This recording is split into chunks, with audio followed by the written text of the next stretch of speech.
What up, Bulls Nation? We've got a live CHGO Bulls podcast coming up right now. On today's show, Bulls head out and begin a 5-game West Coast trip against the Phoenix Suns tomorrow. We'll talk about all the opponents they'll face on that matchup, 4 of whom are in the thick of the Western Conference playoff battle. Then our guy Tim Cato is going to join us. He's ALLCITY's national NBA writer. He had a very fascinating piece about players' on-off stats earlier this week. We're going to talk to him about that and take a look at a couple of samples from our beloved Bulls. That's all coming up next.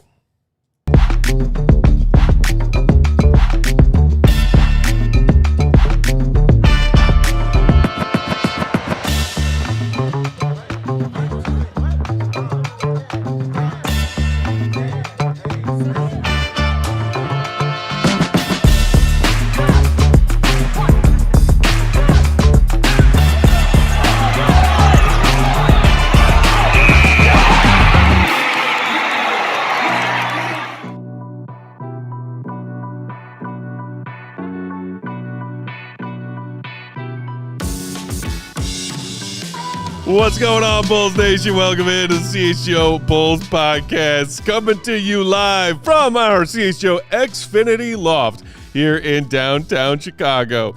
Happy Wednesday, happy birthday, Chicago, and happy birthday, the 4th birthday to CHGO Sports. Yeah. How about that? Set it off, GOAT. Woo! Set it off, GOAT. Set it off, GOAT. Come in your ears, because I got the silly string. There it is. String for everybody. There it goes. Oh, yeah, this is like Spider. Bulls win. Oh. I got some of that too. You got some of that too? How about that? There you go. Hey. Yes. Well done, sir.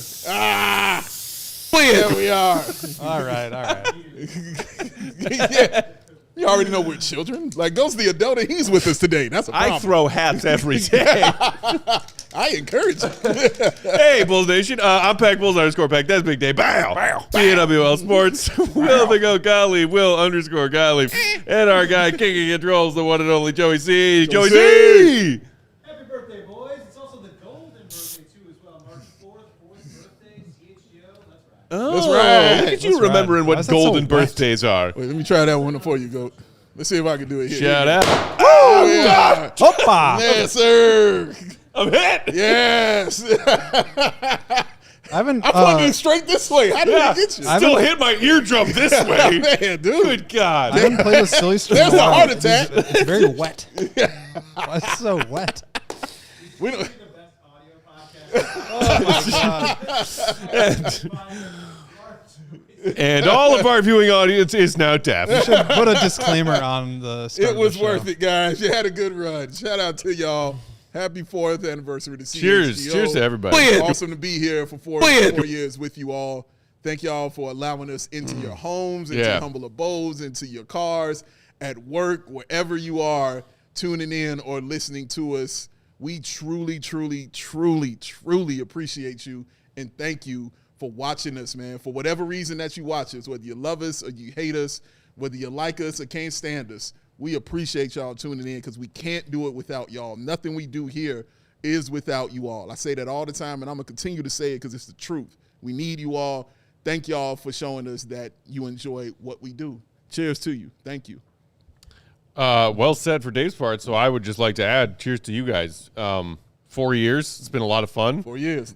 We have, the 3 of us, been lucky enough Yes, sir. to all be here from day one. Oh, some Yeah. water to that. From before day one. Some of our first ever meetings with shout out to our friends over in DMVR who came over and helped us launch this thing 4 years ago. We were here day one. We're here now. I don't plan on going anywhere. Don't know about you guys, but No, I'm here. Despite, Well, man, you know how me and you despite the Bulls being just the most consistent pile of MIDI crap in the history of this network and us doing this show covering this team, it's been fun every day. It has. It's been fun every day, man. Every single day. And a lot of that, as Dave said, is a tribute to y'all, our audience, who make it fun because y'all have something to say every day and actually want to tune in every day, which is mind-boggling. Yes. But we love y'all for it, and we appreciate you for it. Thank y'all very much. That's for y'all. Shout out to you, man. Yeah, not much more I can add to that, except for it's especially true with how the state of the team. Whew. And I think that speaks to exactly what it is that we're trying to do here, which is have diehard community of people that care about this stuff regardless of whether it's an up or a down. And obviously we've seen it with the Bears and some of these other teams in town that have started to turn things around. Hopefully that will happen with the Bulls soon because that will make it a lot more pleasant to cover and a lot more fun. But either way, we'll be here every single day, every game, pregame, postgame, all of it. Not going anywhere. Shout out to Beef Dip in the chat who just said that they were thinking about driving into Phoenix to possibly meet up with us. Can we connect? As Joey just let you know in the chat, yeah, we are going to have a hangout this Friday at Poor Decisions, which is, I believe, up in Scottsdale. Also, in addition to that, I don't know if you were thinking about going to Bulls Suns tomorrow night. We will be in the building at Bulls Suns. But before that, we're going to be hanging out at this pizza joint called the Desmond. Before that, just right around the corner from, I think, Mortgage something Stadium is what the Suns are calling their building now. Shout out. So, yeah, we're going to be at the Desmond before that, starting around 5:30. Before that tip-off. So if you want to come by, grab a piece of pizza, grab a beverage, say what's up. That's where we'll be on Thursday night. And then, as Joey said, we'll be at Poor Decisions on Friday. And then maybe if you feel like checking out some spring training baseball, we're going to be at Sloan Park on Saturday and Sunday. Yeah. Catching a little baseball. And some freaking sunshine. I'll be out Friday, too, for the White Sox as well, ladies and Big gentlemen. Dave representing. Come through to that White Sox spring training as well. We're going to represent. Shout out to Joey on the CHGO Cubs program. Oh, he's going to be cooking. He's going to be all over Arizona. You better tune in. He's going to be all over that shuffleboard. And I dare you to kick him out. No one told me there would be shuffleboard. He's going to be all in that house. Oh, my goodness. This is Frank Costanza. All right, so on that note, the Bulls are starting a 5-game West Coast trip tomorrow night in Phoenix. Joe, if you want to pop up their road schedule to take a look at, you got Phoenix tomorrow. You got the Kongs on Sunday. Kong. Then you go at Warriors next Tuesday. Then you've got a Thursday, Friday back-to-back in L.A., first the Lakers, then the Clippers. Okay. 5 teams. This is... this is not going to be a cakewalk. It wouldn't be a cakewalk of a road trip for a good team, which the Bulls are not. No. I think most people would look at that schedule and say, Kings, Bulls are about to go 1-4 on this trip.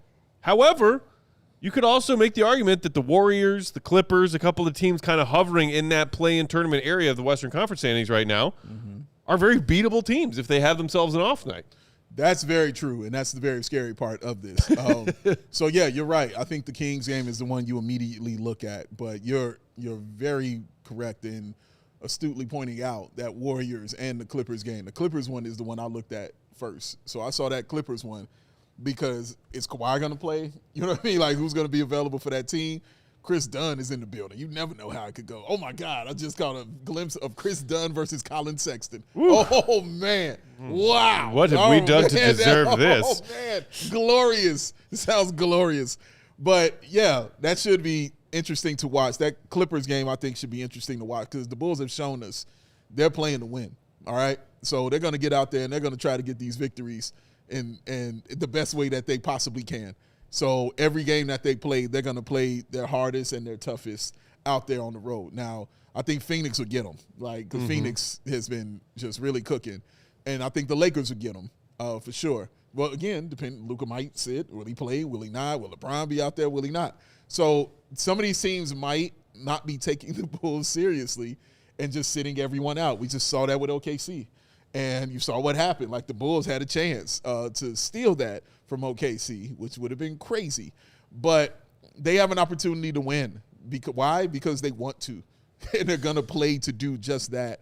And we'll see if those guys who are out right now are going to get healthy enough to get back in there. Now, this also depends on if Giddey is going to be out there and if Modest is going to be out there. I'm curious to see if those guys are going to be playing. And part of me just believes, at least one of them will be out there for sure. But what kind of impact will they have with the injuries that we saw they just dealt with yesterday? I think they're going to win a couple of these games. I'm not sure which, but I do think they're going to win a couple. Let me ask you guys this. Go, before you tee this up, why don't we make that our original take of the day, Joey? Oh, the original take. See what this guy did. Goat's coming in hot. I'll even Original put a stamp take on it. By the way, brought to you by Hooters. Cheer on your favorite team from any of their 11 Chicagoland Hooters locations or check them out at originalhooters.com. All right, Goat. Explain to the people how the Bulls are going to win multiple games on this road trip. Let me ask you guys a question. Over the last 2 weeks, the Bulls are the 29th ranked offense in the NBA. Hot damn. Who is number 30? Take a guess.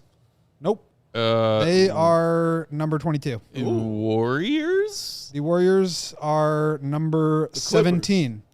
The Clippers are 11th. They've been pretty good. Okay. So it's either the Suns or the Lakers? It's the Suns. It's the Suns? Have been a disaster recently because they've been without Booker for a little bit of a stretch here.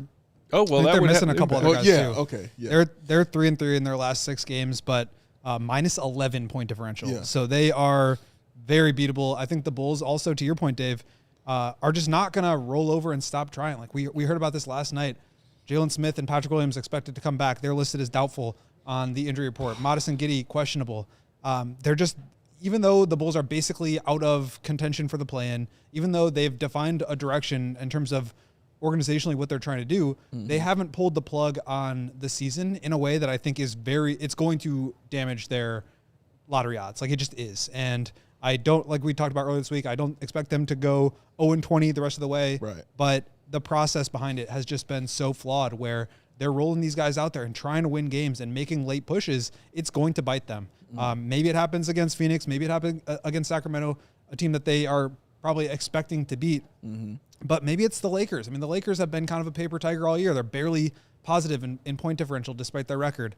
The Warriors aren't going to have Steph. Like, Porzingis never plays anymore. Like, they could beat, and I'm not saying that they're like a better team, but they're they're competing at that level. And because they've lost so many games recently, I think teams are not taking them as seriously. And that's opening the door. If you start hitting a bunch of threes, if you're competing, it gives you a chance. Hate to tell you. I don't like that original take, but it's valid. That's surprising though. That's why I don't like it, because it's valid. Yeah, of course. You know what I mean? But that is very surprising about the Suns. I think the other thing to point out with that is that if you are going to tank, you basically have to compete to tank harder than even in some ways you would have had to compete if you were trying to like make a playoff push. Yeah. Because there's so much competition. They have 2 more games against the Grizzlies, who are tanking very aggressively, 2 more against the Wizards. They have the Mavericks, the Kings, and I think 1 more tanking team. Plus they've got Indiana. They've also got like Orlando, Phoenix, Phoenix twice. Some of these teams that are just like not great that they could just hang around and pull something off late. And as we've talked about, like the odds and the margins here are just so small that to me there's no risk in it. Like Giddey has had multiple hamstring strains. Jalen Smith has had multiple calf strains. Sit these guys down. Like, it's not even about competing for this season. It's like you have to start thinking about next year too, and making sure that you don't continually re-injure or re-aggravate these soft tissue injuries that could impact next season. Like it's just not, they're not thinking ahead in a way that is just baffling for a team that is also trying to lose right now, even though they're not actually trying to lose right now. Yeah, I like Fantasy Cast's idea in the chat saying let's book the Bulls a Napa Valley wine tour the evening before they play the Kongs. Yes, and no spit buckets. You swallow every sip of that wine. Tell you what Goat said, I'm glad there's alcohol on set. Man. But I think, Dave, what Goat said about the competition of tanking right now is accurate. Yes. I think it was Tom Haberstroh who pointed out yesterday, or maybe earlier this morning, the 10 teams that are 1 through 10 in the NBA lottery standings right now, where I think the Bulls are 9th, they are collectively on a 40-game losing streak coming into tonight's NBA games. Wow. I mean, damn. And the Bulls only contribute 1 of those 40 L's. Exactly. They did just break an 10, 11. Good job. got wow. That 11-game losing streak was so freaking. The entire month of February. That is clutch. I got one more original take that I want to fire off before. Get it. Just adding a bonus take. Just more nightmare takes. The Hawks and the Bucks play each kids. other tonight. Those are the 10th and 11th seeds in the Eastern Conference right now. No. Shout out to the Charlotte Hornets. If the Bucks lose to the Hawks tonight, I think that their hopes of making the 10th seed are pretty much eliminated. And I would not be surprised if they do lose, that they shut down Giannis and pack it in for the rest of the season. And the reason that's important is because they are 2 games in front of the Bulls in the loss column, and the Bulls just beat them. And it's just another one of these examples where you're allowing teams to outcompete you. Yeah. That's all it is. You're allowing teams to outcompete you. And I think the Bucks are very soon going to enter this same tank race. And so it's not just about can you climb the standings, but now you've got to fight off a team from falling back. Because if the Bucks beat them in the tankathon standings and the Bulls are the 10th drafting from, or they have the 10th lottery odds to jump up, team could jump them, and now you're drafting 11th again. And then what's the point of all this? You just traded all these guys, and you're still drafting 11th. Oh, man. Man, go to break, man. Go's depressing that. Go to break. Nobody knows how to kill a mood like Goat. Me, man. We just celebrating it here. I hate to tell you. Hate to tell you. He does hate to tell you. He says Neutralize things. Nobody enjoys being the bearer of bad news. We got to knock out our first ad break. We'll come back on the other side, talk a little bit more about this Bulls' upcoming West Coast trip, and then we'll still later be joined by our guy Tim Cato to talk stats. Hit the like, it's free. How dry I am. 5 years. 5. 1, 2, 3, 4, 5. Things happen. CHGO on their way to 5 years. That's awesome. Celebrating our 4 years right now. Flex. On our way to 5.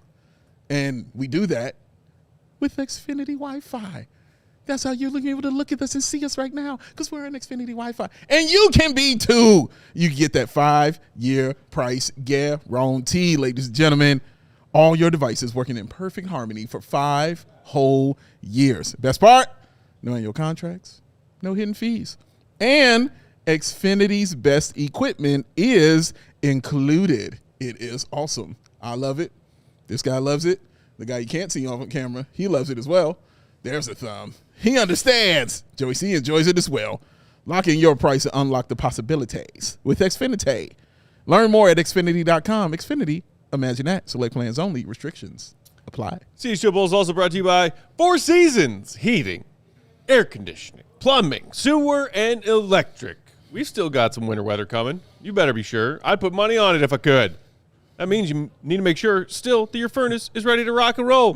Maybe you're thinking about a whole home generator installation. Maybe. Four Seasons got you covered there too. At Four Seasons, they guarantee same-day installation for all of your heating, cooling, plumbing, electrical, and generator needs with no extra charge for nights, weekends, or even holidays. Celebrate. Save up to $4,000 on furnaces and comfort systems with Four Seasons. Furnaces starting at $39 a month. Furnace and AC combos, just $57 a month.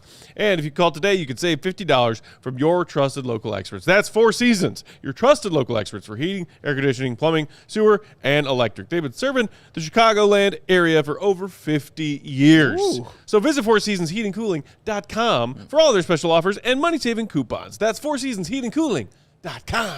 Bang.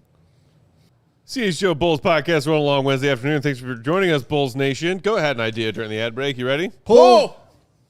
Oh! Shout out Brandon Bills. Yes. It's our version of clay All right, pigeons. one more. Pull. It's a hat and some silly string. I got a little that one. There's I got a little that one. They've got it. Brushed him on the elbow. That's Yeah, two. man. That's two shots. That's it right there. That's it. Oh, what? Look at Steven. Steven's like, you idiots. Don't worry, we haven't knocked it over. Yeah, Put a don't hole worry. through It's it, not a hat Steven. stuck in the television, man. You'll be okay, man. That was a one-time thing. It was. Until the next time. Oh, For now. Until the Quick reminder, there's been a lot about this around our socials since this morning, but in case you haven't seen the news yet, we are running a Die Hard sign-up sale in honor of our 4th birthday here at CHGO. Ow. Our lowest sign-up price ever. We've dropped it again. $34 for your first year annual pass to become a CHGO Die Hard, and you know what you get. We've told you before. We'll remind you. A free shirt of your choice from that CHGO merch locker. Access to the Die Hards Only Discord where you can hang out and chat with all of your fellow Die Hard sports fans, a channel for each of your Chicago teams. Access to the Die Hards Only written content, writing, and reporting from our various credentialed members of the media here at CHGO, including that goat, the noise you heard Dave just make. Plus a 20% discount every time you shop at the merch store, plus discounts on most of our various events. Wow. Tailgates, trips, and more. Yes. There's a million reasons to sign up. It's a $34 price tag. What are you waiting for? Sign up. Tailgate's always awesome, man. To save money on that and to get what you get. I mean, the food that's with that, the drinks that's with that. All you can eat, all you can drink. I mean, come on, man. And it's a Bears tailgate. Like, it's just fun. And real quick, 34 in Bulls parlance. Is that the Antonio Davis deal? Oh, look at this young man. More like the Wendell Carter Jr. Oh, Bulls legend. The legendary. One of those times they picked 7 in a row. That's 3 right. times. It happened. Yay. Yeah. All right, that's a good one. Do we have time for a quick trivia? Sure. Okay. There are 13 players that have worn 13. number 34. Let's see if you guys can name 5. You just named a couple. Yeah, Charles Oakley is definitely Oak. one of them. Oak, Wendell Carter, you said. Jr. 3 more. You said There's some Antonio. Davis. Oh, Antonio ones. Okay, give me 3 more after that. So 6. Sure. Bill Winnington. Bill Wennington. Ooh, good call. Cartwright was 24, right? Yeah, Cartwright was 24. Stacey was 34. Was 34. Stacey. And then he was 21. Yeah, Stacey changed his number. How many we got left? Like there's 8. a bunch left. Yeah. But, Okay. but I just need one more. You just need one more. Give me your era. There's a 2014 to 2016 player Ew. who's a current executive in the league. Not Bulls executive. Dunleavy Jr. Dunleavy. Dunleavy Yeah. wore 34. Aaron Gray also in the mix. Oh, the White Oh, Panther. goodness gracious. Dave Greenwood. David Greenwood. Woo. Ooh, nice. Chris Engler in 85. The point guard. I can also see here the one player's worn number 38, Victor Criappa. Oh, my There's goodness. that. Victor Creel? Oh, my There's God. a little. Krause pick. There's a little bonus for you. Shout out to Aaron Gray. Shout out to the great. He always shows up for like the, hey, He does. we're honoring somebody Yeah, party. man. It's like, oh, that kid I went to class with. Right. Who's always showing up here. You know what I mean? Beard, He's like, hair out. I'm a part of the game, guys. Hey, he was 7-year there. NBA was career, there. man. He Good was for him. there. You tall, you get you about good 7 to 10 Can't teach years. height. All right. Tell you. With that, Be tall. shift the focus back to our upcoming West Coast road trip. Let's take the temp, shall we? Taking the temp. Brought to you by our friends at Four Seasons. Your trusted local experts for heating, air conditioning, plumbing, sewer, and electric. Visit FourSeasonsHeatingCooling.com for all our special offers and money-saving coupons. That's FourSeasonsHeatingCooling.com. Dang. So, as you were just talking a little bit about like who might be available on this trip for the Bulls, and their preliminary injury report for tomorrow night's game at the least says Jalen and Pat still doubtful, Josh and Modest questionable. Let me pull it back up just to double check. Like, I haven't seen any concrete update on either of those guys who both left last night's game after rolling ankles. Modest questionable, Giddy questionable, Patrick doubtful, Jalen doubtful. Okay, Okay, so Patrick and Jalen are out. That begs the question to me, and I'm afraid of the answer, much like Dave has been afraid of a lot of the logic that Goat has been spewing recently. Yes. Not points per game, because we might see Josh, Modest, whoever, play at some point in this road trip, but not all of the games. Total points scored. Who do we think right now, before the trip begins, will be the Bulls' leading scorer on this road trip? Sexton. I think you're right. /Barf. Yeah, I don't see how Goat? it's not. Yeah, I was going to say, Simons is not going to play. Right. I would imagine. I think, Yabusele? Sexton. Yabusele's, that's not a bad. He gets I hot guess. every once in a while, Yeah, he but like does. Sexton's got more of a floor Yeah. with scoring. So I think I'll go Sexton as well. Yeah, he's averaged 20 plus in the league. You know what I mean? Before, so like he can score. He can put the ball in the bucket, and it's not just at a 43% clip. Like he'll get close to 50% from the field. He's always been a very efficient scorer. Yeah, it's very efficient, man, because he can go inside with it, and he can get to the foul line as well. So yeah, it could definitely. I'm going to put my money on Collin Sexton to be the one for this, because it just seems like it. Like You let him last Billy's night, going to give right? him the green light, man, for real. He's going to tell him to attack it. He's going to do just that. Do we want to see Josh and or Modest play on this road trip? If they're healthy and 100%. Notice I said 100%, not 99, not 99.9. 100%. 45. Right. Feels good. No. If it's 100%, absolutely, I want to see, especially Modest Zealous, play as many games as he possibly can play. All right, because again, he's detrimental to the future of the Chicago Bulls. All this time that he is getting now on the floor has done nothing but help him as far as his shooting and all the other stuff. I can argue about the mid-range another time. but it's definitely helped him having him playing those 30-plus minutes on the floor. That's a great thing for him. And the more time he get on the floor, the better. Same thing with Josh Giddey. Having him on the floor is good. And it's not a bad thing to have him out there because, again, he's another part of the Bulls' future.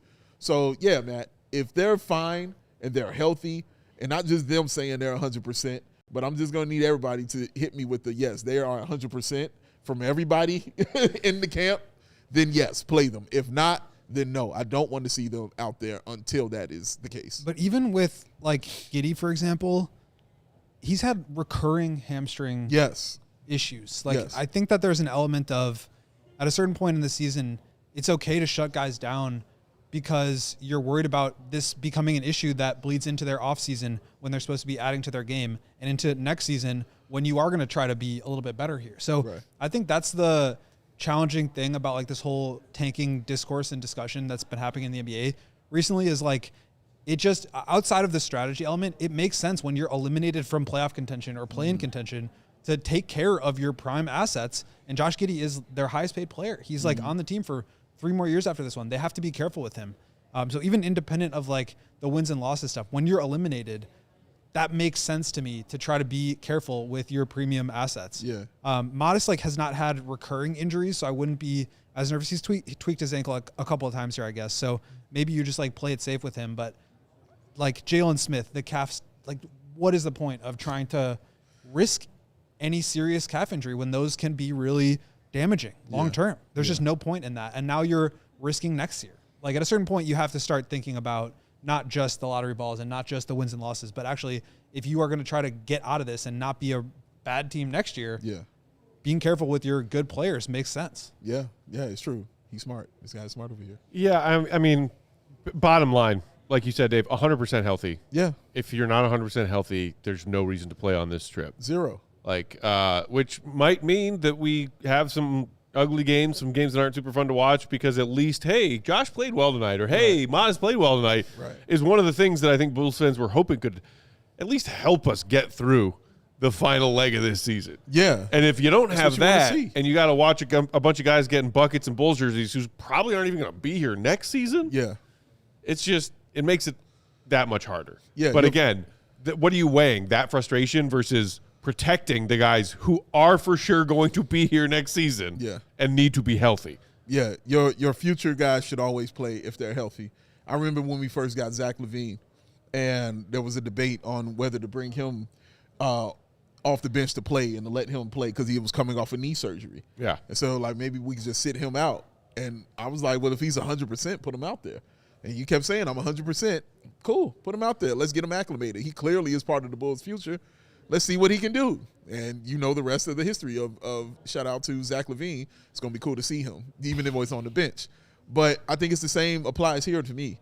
Like, if the guys are healthy enough to play, then go ahead and play them, bro. Like, you still have a ton to figure out with those two guys and the people around them. You still want to know who's staying and who's going and who you like and who you don't like around those two. So it's still important that they're out there to have an opportunity to play, man. Like, it's still a thing.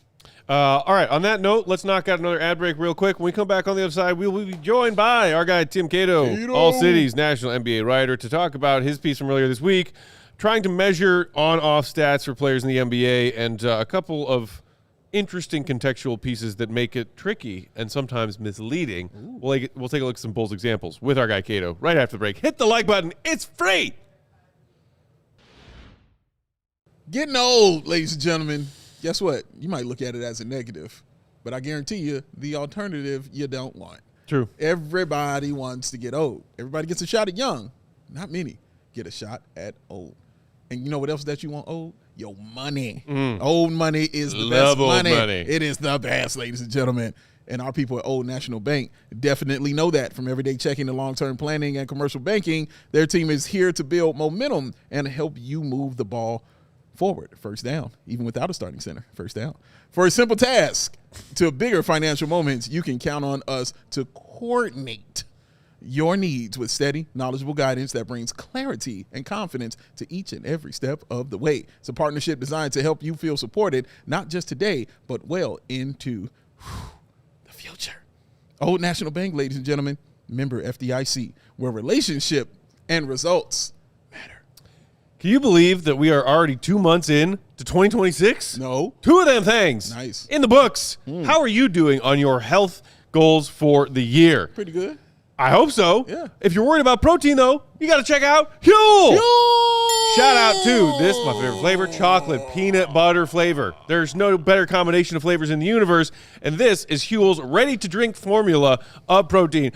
Chocolate peanut butter flavored. You also, if you got a little bit more time on some days in your schedule, get the powder, mix it yourself at home in one of your Huel bottles. Either way, you're getting 35 grams of protein, 27 essential vitamins and minerals without any artificial sweeteners, colors, or flavors. It is gluten-free, and it comes for under $5 a meal. That's what it is. Yeah. Chocolate, peanut butter, drinks like a meal, Yeah. under $5. Take advantage of our offer right now. Go to Huel.com/Bulls15 and put in promo code Bulls15 at checkout to get 15% off your online order. Again, that's promo code Bulls15 at Huel.com/Bulls15. Shout out to Huel for sponsoring the show. If you need some protein, chocolate peanut butter, Huel.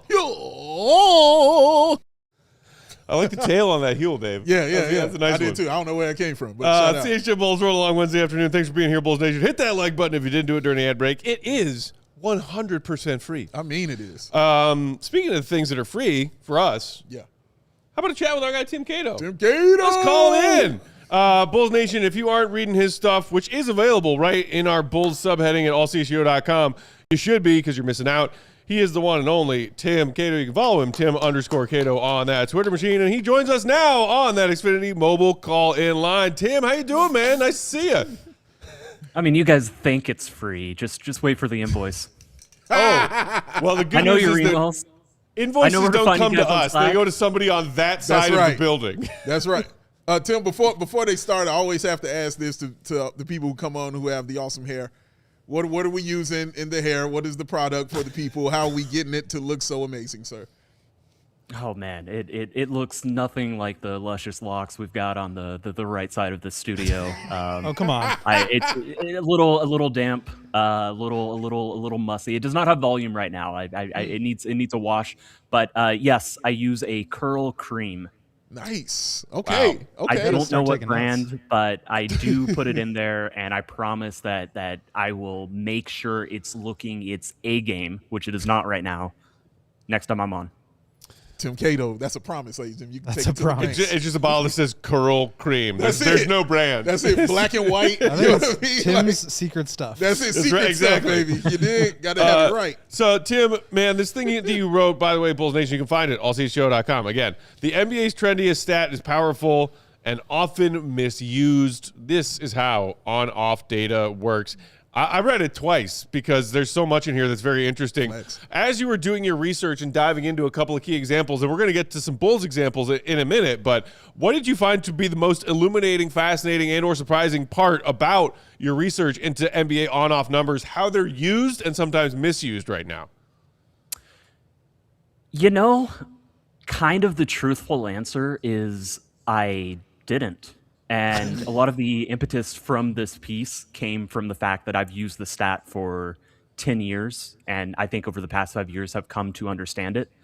And right now, it is more accessible than it's ever been, which means that there is so much misuse all across the internet. Like, you guys have seen all these data baller screenshots. And data baller is awesome, but you guys have seen these screenshots going everywhere, right? Sure. Yeah. Yeah, let me give a quick breakdown of what is so interesting about on-off to me. Everybody, I'm positive everybody listening to this show right now knows what it is. It's plus minus, but over the entire season. Plus minus you can find in the box score, but you know, let's take it a little bit bigger. Okay. I think one thing that's so interesting about it is this is really the only sport it makes sense. Baseball is functionally one-on-one. Football's too specialized. Soccer doesn't have subs. You know, or not fluid enough subs. Hockey's the closest, but they use line shifts. Basketball is the most fluid sport. It is the sport where there is no specialization. Everybody plays both ways, or at least among the major sports. Smart teams, I would say, I did have a couple conversations with people, people around the league that I know, analytics people. They said probably the past 2 years or past 2 decades, smart teams have been using on-off. I think the media really latched onto it in the past decade. And now we have sites like Databaller that you're gonna see it. I promise you. Like there's always this war between, the nerds, the spreadsheet people, and the eye test. And I think part of what I'm trying to do here over the next 15, 20 minutes is I'm gonna show, I'm just gonna make sure everybody knows you need a lot of eye test to use this stat correctly. I do think it's the most powerful stat in hoops functionally. I think that you can draw conclusions from it that you will never get from the counting stats. And I think it's really interesting just to kind of go through all the different ways that, when I'm looking at a data set, when I'm looking at an on-off number, these are all the checks I use just to make sure I'm using it correctly. Great power, great responsibility. So happy to dive into the first one if you guys are ready. Sure. Yeah, go for it. So Collin Sexton has a impossibly good on-off right now. The Bulls are playing 20 points better per 100 possessions. So that's about one game. Then, when he's on the court than when he's off. That would be just about the best one in the entire NBA. I also said it's impossibly good. It is not actually an indication. Right now, it is small sample size. I've seen a lot of small sample size misuse lately. I've been seeing people try to take 60 minutes and extrapolate. 60 minutes is like, if you're a role player, that's 3 shifts. If you're in 3 blowouts, you're going to look great. I do think there's something interesting about this Collin Sexton one, though.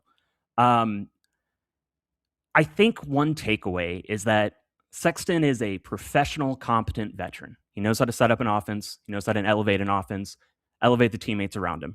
His plus minus this season, and again, this is so small sample size, I'm just trying to illustrate a point. It's been good with Jalen. It's been good with Pat. It's been good with Josh Giddey. It's been worse with, Dillingham and Ivy. It's been bad with Trey Jones. But I think really Dillingham and Ivy, Ivy obviously is a tiny, tiny sample size. Some of what this stat can do is it can show whether your backups are bad. It can show that if you field lineups that do not have a sense of identity, do not have that amplifying floor general, just in this example, those lineups are going to be bad. And thus, when you do have a point guard like Collin Sexton, who just is an elevating type guy, that's a good example of maybe it's saying more about what Chicago's been doing lately. The sample size is only since Sexton got to Chicago. He's been really competent. There was a third quarter. I think I texted Will about this. There's a third quarter against Charlotte that, I'm sorry, guys, that was one of the worst quarters of basketball I've seen this entire season. They gave up 42 points for them. Yeah, the Bucks outdid him with their fourth quarter when we beat them on Sunday, though. You take the small wins, but that was just disgusting, sloppy basketball. Some of it is that there's so many trades that just happen. Like this team is not functioning in a way with a lot of chemistry or synergy. There's too many guards. Don't know why there's so many guards. There are way too many guards. Call the guard exterminator. So it just, I think, again, the Sexton numbers, they don't mean anything. It's just kind of funny. But when you're using on-off, remember that sometimes it's a measure of what a team doesn't have rather than what it does have. One other example would be, Luka Doncic used to get slammed for not having, a really high on-off. We did not know how good Jalen Brunson was backing him up off the bench. Like we did not realize that as a league, that Jalen Brunson probably elevated those bench lineups, and thus the on-off when Luka, is on the bench was just never going to be as high for him because Jalen Brunson was that good. So, that's just one example of, a first thing I do when I'm looking at these stats. Got another one for you guys if sure. We're ready to move right along. Go. Let me just ask a quick question, because I think you're absolutely right to say that a lot of times it's a measurement of how damaging or not good some of the teammates can be, or even the opponent that you're playing. I think that oftentimes factors in, and that obviously depends on how good of a team you are. I think a lot of times people are now starting to look more just at the net rating when you're on the court. But I'm curious from the sample size perspective or piece, what is a number that you look for as this is a threshold where I actually can start to take some conclusions away from this? Because to your point, like Sexton's played 229 minutes with the Bulls. That's obviously not enough. But like, at what point could you say, yeah, this actually is enough, or this is enough shot attempts to really know if this guy's a legit 3-point shooter? Like, at what point does that start to normalize? I asked somebody in the league about this, somebody who does analytics for an NBA team. He said 500. 500 minutes is a good sample size. However, it can be a little bit lower if you're seeing extremes. You know, I don't think Sexton is a good example, but if Jokic plays 250 minutes and we knew nothing about him and his on-offs are what they are every season, and like they're just that extreme, 200 minutes, 250 minutes, you can say, okay, that's good. And I think where that really comes in is if you have a two-man lineup that has only 250 minutes, you'd be surprised how few minutes lineups play together, even when you toggle it down to, you know, 2 guys at a time. If you're getting huge returns, you know, huge positives or huge negatives on these 2 guys play really well together, that probably means it's a good or bad lineup. But 500 is the minute total that I've heard from people I've asked. So, Tim, essentially with Sexton, before we move on to another example, small sample size, yes, but also the fact that he's had a couple of spot starts, but he's played a lot of minutes with a second unit of a bad team right now because the Bulls' starting units, however they've been duct taped together, have been grossly outperformed by their counterparts. He comes in and performs well in some mop-up minute kind of duty with whoever else is in that second unit, and therefore his on-off number is grossly inflated because just last night we saw Collin Sexton lead the Bulls in garbage time, essentially, on like a 16-4 run against the Thunder, who flirted with a second for coughing up that game they had no business losing. And Sexton, I'm sure, contributed to this inflated on-off number in that run that essentially meant nothing. That definitely happens. But the nerds have also outflanked you. I pulled these numbers from Cleaning the Glass, and they have a very, it's actually not that complicated. I could pull it up, but Cleaning the Glass is a thing that filters out garbage time. I think it's something, if there's no starters on the court in the fourth quarter, 12 minutes and 20-point lead, or maybe 30-point lead, it factors it out.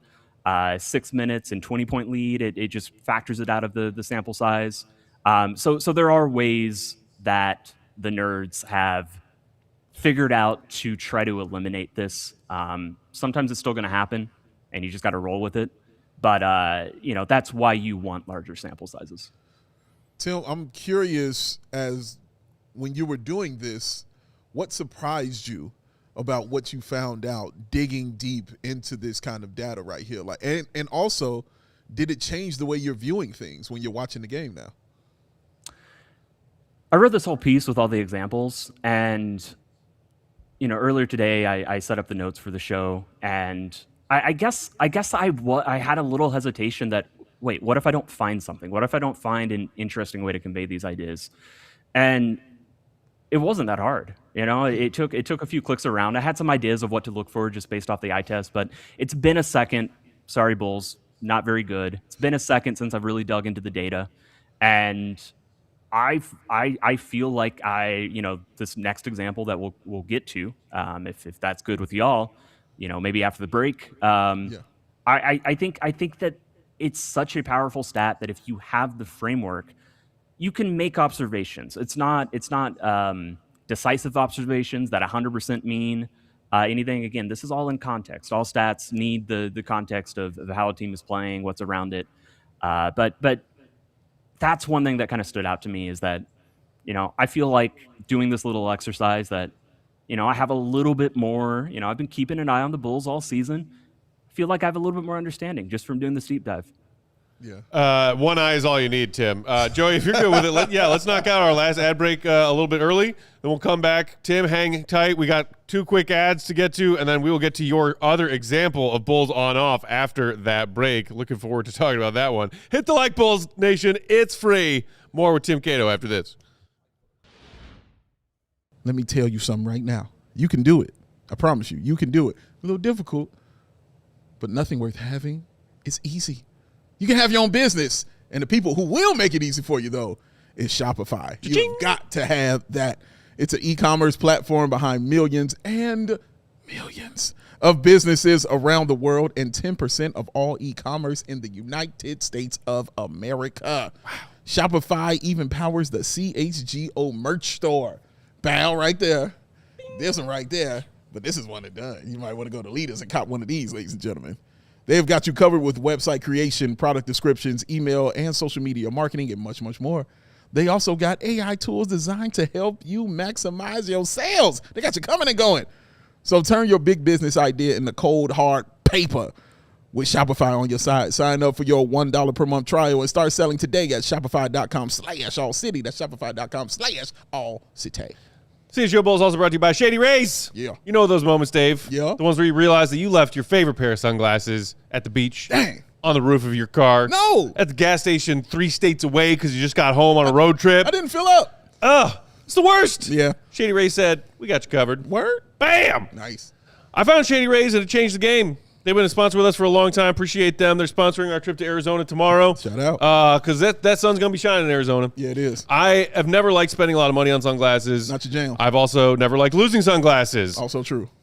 Shady Rays solves all these problems. They do. Because they look nice, they're durable, they're affordable. And anytime I maybe throw a hat when I'm mad about something and the shades go flying off too, new pair, right back on my face. Right back? Just go to their website, say, hey, I broke it, sorry. They say, no worries, Matt. Here's another pair. Yeah. That's how it works. Check out shadyrays.com. Use promo code CHGOSR for 40% off 2 premium polarized shades. Try for yourself. Shady Rays.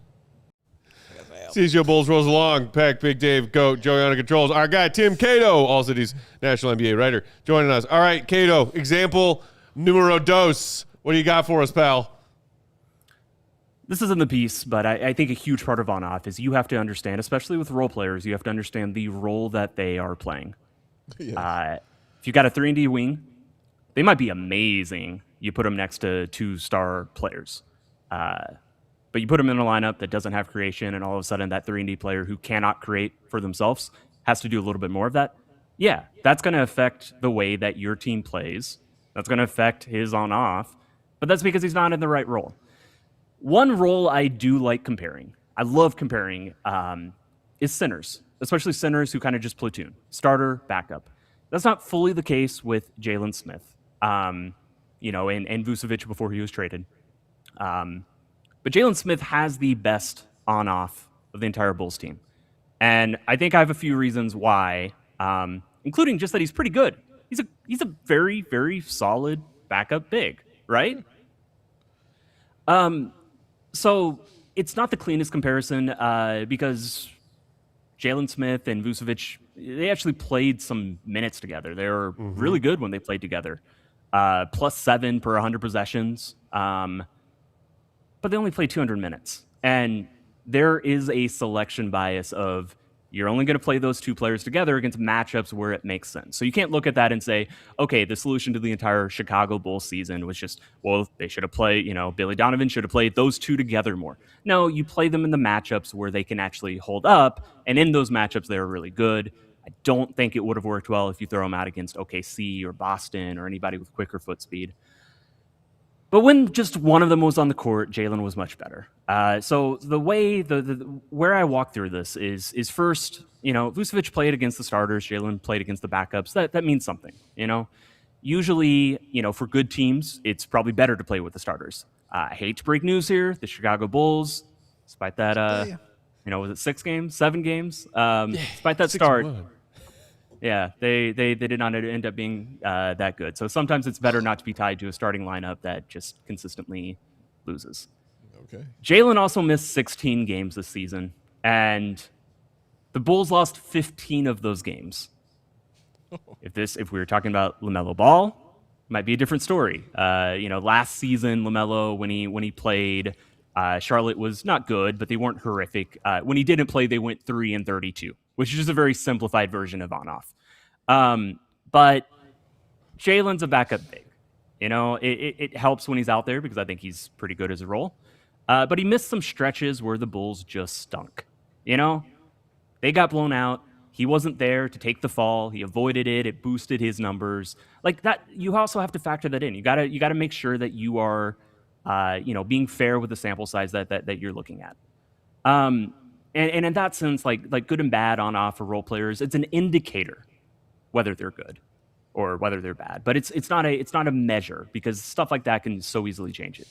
But I think the biggest one that I wanted to highlight was role. Boston played it for Vucevic, which you look at these stats, and yeah, I mean, why did Boston, which is the best front office in the league, tied with Oklahoma City, why would they trade for the worst center on the Bulls? And obviously that's a dumb question. We know that he's going to a backup role in Boston.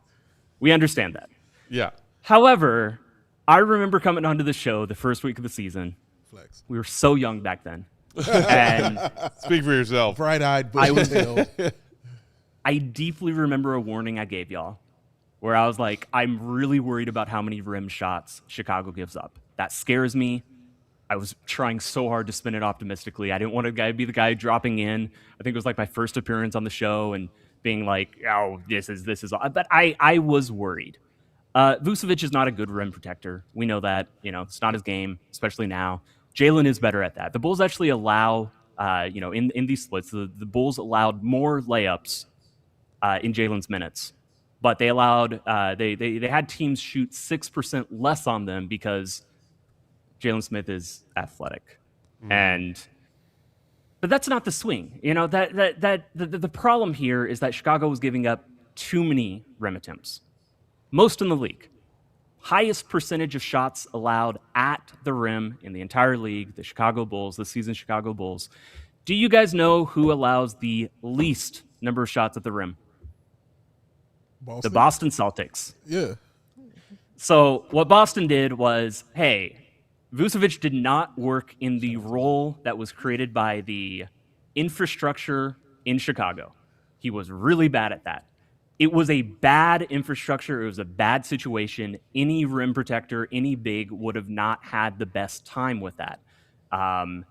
But because Jalen Smith was slightly more suited to be better at this thing that Chicago's biggest defensive flaw, of course the numbers are going to look better. And Boston is just betting that in a backup role, off the bench, Right.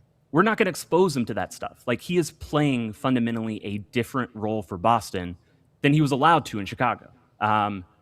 So that's I think something that you have to understand every single time. I do think Jalen Smith is pretty good as a backup big. I think I like what I've seen from him. You guys probably have more quibbles than me. Just watching every single minute of it. But that is something that really kind of jumped out to me as, okay, this makes sense. This role makes sense. And more specifically, what role they played on the team they were on made the stats what they were. And you have to understand that. And Tim, that makes sense. And because Vooch is now the past for Bulls-centric people like ourselves, and Jalen Smith is the future in the sense that at the very least he is one of a very short list of players under contract for this team next season. Yeah. A lot of Bulls fans are wondering, hey, Jalen Smith has always seemed to excel in this role as a backup big, or also at times, as you mentioned, playing alongside Vooch or playing alongside another big. Can he handle being the starting center of a quality team? A lot of Bulls fans are asking that question right now, and you're saying on-off numbers, that's something you probably shouldn't rely on when you're talking about Jalen Smith's on-off numbers as a reserve where he fared well. Yeah, 100%. I don't think any starting center except maybe Wemby would have had the best time in this infrastructure that the Bulls set up. I've got a super quick one final one for you guys if you want. Go for it. I love on-off's power for huge sample sizes. We've seen that. Actually, there's some discourse about Ayo. When Ayo went to Minnesota, he's never had a positive on-off his entire career. And now we get to see, was that an Ayo problem, or is Minnesota actually going to amplify him? Because by all accounts, when you watch Ayo, he looks like a good player. I think he's a good player. Patrick Williams kind of has this problem. He's got the worst on-off for the Bulls this season. He only has one season that has been positive, where he's been, his team has been better with him on the court than with him off the court in his six. But I ran the numbers for Jalen Smith and Patrick Williams, the most basic named duo in the entire league. And the Bulls were 5 points better per 100 possessions with Pat and Jalen on the court. So all of that infrastructure, all of these things, all of these factors that led to Jalen having the best on-off swing of any full-time, been on the roster the whole season. Even Patrick Williams couldn't bring that down. Like, those factors applied even with a player who has historically been not helpful or conducive to winning. And I'm sorry to be mean to Pat Williams, but I know you guys have too. No, please. He's continue. used to it. It's all right. Yeah, it's okay. No, I mean, I think it's interesting too because a lot of times you filter it down for like what role they're playing within those lineups. And so as you talked about, like Jalen Smith has been really good as a 4, and the defensive on-off numbers are probably better because they don't really have another defensive 4. And so when you put him out there with another rim protector, and I know Vooch doesn't really do that, but having 2 guys that can really rebound, having 2 big bodies in the paint, like that can really change your defense and that can influence the numbers. I think you're also right to just say that he's been a lot better this year. Like he's been legitimately good. Yeah. That was not the case last year. So I think all that stuff is true, but it just, those types of lineups are even smaller samples. So now you need more information about that to be able to like take anything away from it. Right. So like you can get the big picture of how he performed, how the Bulls perform with or without Jalen, but how do they do it when he's at the 4 versus when he's at the 5, when he's playing next to Modest and Patrick as the 5, or, you know, with Vooch or Collins? Like, he and Collins were really good together. And it's just like, you just need so much information. And a lot of times, especially with the injuries, with the trades, it's just been very hard to really identify much with the guys on the roster right now. Yeah. Tim, and really fascinating stuff. No, go ahead. You got a final thought? Yeah, and maybe nobody listening right now is now planning to go find their own on-off numbers or anything like that. You know, maybe this isn't, you know, educational. I do think that anybody who consumes the NBA, especially on social media, is going to see on-off stuff. I think ultimately at the core of what this piece was trying to do, I want to give you the tools to make sure you know what you're seeing, because there's people misusing it out there all the time, making statements about, you know, screenshots that is not what it says. Having just a basic understanding of the stat, I think, allows us to kind of comb through the disinformation and stuff like that. But fun to chat, guys. I've got a story coming tomorrow about the art of the lob pass, the lob dunk, the alley-oop. Really excited for that. It turns out, you know where probably you need to throw it, at the rim. But they think about this a lot. They've got a lot to say about it. I'm really, really psyched to put that out. So it'll be on ALLCHGO.com tomorrow morning. We needed the more you know star and rainbow to go across the screen after that warning about using on-off numbers. Can't wait to read the art of the lob. I wonder if you dived into any Nick Richards lob attempt finishes recently as part of that, because he finished one of the most complicated and difficult lobs I've seen this season the other day. He did. And then he blew a completely easy pitch and catch wide open one. This happened. But yeah, Bulls Nation, if you aren't reading Tim's stuff, it's fascinating. Covering the league from a league-wide perspective. 9 Real Contenders column the other day was great. He also does some roundtable stuff where other members of ALLCITY's NBA beat, including our very own Will Gottlieb chip in. My guy. Will Gottlieb. It's been fun to read your stuff this season, Tim. We appreciate the time. Bulls Nation, follow him, Tim_Cato. Till next time, buddy. See y'all. All right, Tim. Oh, man. The other thing that made me think about, too, was just like the importance of getting Jaden Ivey and Rob Dillingham out there, because so much of it is just, you need information about these guys, even independent of like, can they develop while they're off the court? Right. Which I don't know. Some people would argue that they can't. I would probably say you need some minutes. You just need to see what they look like and how those numbers add up over the course of a season. And if you're just not playing them, you're not getting that information. And if you're not getting that information, how can you decide what to pay a guy when he's a free agent? That part. And I found it very interesting. He said some NBA exec he was talking to saying, 500-minute sample size. Feel pretty safe with that floor. And mentioned what Sexton is at 200 and something minutes as a Bull right now in a dozen games or so. So if you think about that, and just post All-Star break, post trade deadline, you could get to that 500-minute mark of a sample size with some of these guys if they are all healthy and if they are playing real minutes. One of those is not the case with several of these players. The other is also not the case with several of these players in this sample size of players acquired via trade midseason for this team right now, which is, again, why there's a big headache feeling kind of hanging over some of their offseason decisions that are looming. A big old headache. blooming over it. So you put your hands around it. And then Dave reaches for the bottle of champagne again. Go ahead. I just think the other thing is like the on-off swing. I think Very a lot of people scary. like to talk about because it's like, how does the team perform with you? Like, what is the net rating with you on the court? What is the net rating with you off the court? And what is the gap there? Yeah. And I think a lot of times it's like you can't control how good or bad your team is when you're not on the court. You can attempt to control how good it is with you on the court.